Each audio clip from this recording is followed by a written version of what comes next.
I thought I knew what a first-time home buyer looked like. Look, I've been in real estate nearly 2 decades, helping people get into their first home. So I figured that I had it nailed. But then I read this article from the Financial Post and realized I've been completely wrong. And honestly, I think most people probably are. I want you to forget what you think you know. This is what first-time buyers in Canada actually look like in 2025. And stick with me here because the numbers, I think they might surprise you. And if you're thinking about buying a home, I'll show you exactly how to know if you're ready or not. Worth mentioning, my name is Darren. I've been selling real estate in this community since 2007. And if you're somebody on this channel, we are fully dedicated to everything going on in Surrey, White Rock, and British Columbia real estate. So be sure to hit that subscribe button. And if you're interested in getting in touch with us to learn about how we can help you with your next home purchase or sale, we've left a link in the description where you can connect with me and my team. You only get one chance to buy or sell your next home.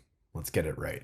Okay, so if you're still picturing the 27-year-old buying their first condo, that buyer is nearly extinct. We've all heard the story. Work hard, save 5%, and maybe get a little help from your parents, and buy your first place in your late 20s. And that used to be the dream, but that was like 10 years ago. That was still doable, but the market and the math has really changed. So as per the Financial Post article I read, the new average first-time buyer, they're older, they're richer, and they're more stressed out than ever. According to CMHC's 2025 survey, here's what that buyer today actually looks like. 39% are over the age of 35. The average income is now about $105,000, and over 40% receive family gifts. BC's average gift is about $140,000. And it takes about 3.5 to 7 years just to save up for a down payment. So that's not a small shift. That's a complete overhaul of what buying your first home looks like. You know, comparing that to just a few years ago, by 2022, it hit 32 years old. And today, buyers over 35 years old make up nearly 40% of the market, and that number is climbing fast. Back then, you could buy solo with a $60,000 to $70,000 income. Today, in places like Surrey or Vancouver, you'd need to nearly double that just to even qualify. Never mind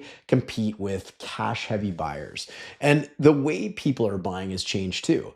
Friends are teaming up, siblings are pooling resources, parents are moving in with their adult kids, not in retirement, but to help them get into the market. This isn't just a shift in affordability, it's a shift in identity. First-time buyers used to be wide-eyed and independent, and now they're strategic, they're scrappy, and they're rarely doing it alone. So naturally, with the average age and income rising, it can feel pretty discouraging. But here's the good news. If you feel like you're behind, you're actually right on time. If you're in your 30s, still renting, still saving, wondering if you'll ever get there, that's not failure, that's reality today. You're playing a new game and there's new rules to that game. And the old advice, just save 5%, that's like bringing a spoon to a sword fight. And the good news is that there actually is one. Also worth mentioning, don't miss the list of 21 grants and incentives I've put together for you. If you're buying a home in British Columbia and skip this, you're basically leaving money on the table. So that's linked below for you to download in the description. Here's how today's buyers are actually making purchasing work. They're using FHSAs, or first home savings accounts, and RRSPs for tax-free savings. They're getting gifts from family early though, not just at inheritance time. They're buying with others, or they're moving back home to save money. They're also expanding their search beyond high cost areas. And some are even exploring things like pre-construction, co-ownership models, or multi-family homes, kind of like row homes.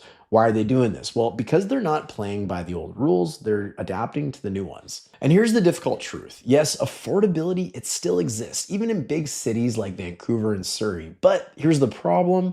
What fits your budget might not match your wish list. And that disconnect, it's what makes the whole process feel so hard. So how do you know if you're actually ready to buy in this market? You might not feel ready, but if you've made it this far into the video, you're likely already ahead of most people. You're informed, you're thinking long-term, and that all matters. So I want you to ask yourself a few questions. Do I even know what I qualify for today? Do I have a savings plan or a timeline? Am I talking to the right people, mortgage professionals, realtors? Maybe you have a mentor. And the last one, of course, is do you even have a plan? If you answered no to any of those, that's okay. That's your starting line. I'll be honest, reading that article, it shook me pretty good. Even after all these years of helping buyers, I didn't expect the data to show just how much the typical first time buyer has changed, being older, higher incomes, and needing more financial help. And with that also comes a lot more compromise. It's not just a market shift, it's kind of a mindset shift. But here's what I hope you take from this video. People are still buying, and not because it's easy, but because they've built a plan that works for them. They understand the trade-offs, they commit to a path, and they get it done. If this video gave you a little more clarity or even just helped you feel a little less alone in the process, you're already moving in the right direction. Buying your first home in BC or the Lower Mainland or wherever today takes more money. There's no doubt about it.